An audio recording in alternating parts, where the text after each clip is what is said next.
Good morning. இன்றைக்கி mix vegetable அரைச்சியோட sambar எப்படி பண்ணுறதுன்னு காமிச்சு தரேன். இன்றைக்கி சாம்பாரில் தக்காளி, கேரட்டு, கேப்சிகம், பரங்கிக்காய், கத்திரிக்காய் எல்லாம் யூஸ் பண்ண போகிறேன். துவரம் பருப்பும் பாசிப்பருப்பும் குக்கரில் 4 சத்தத்துக்கு வேக வைங்கோ.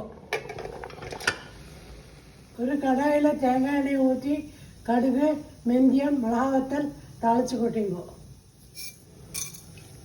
கடுகு வெடிக்க ஆரம்பித்தோன்னே கரைச்சி வச்ச புளியை விட்டுங்கோ. இந்த கருவேப்பிலையும் நறுக்கி வச்ச கருகாயும் போட்டுங்கோ.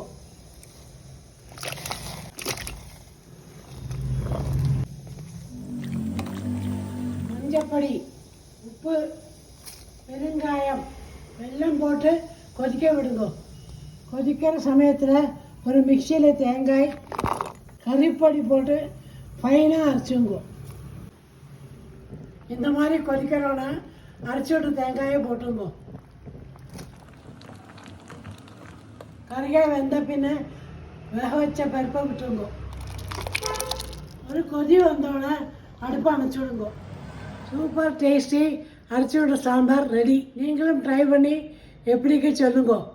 பாய்.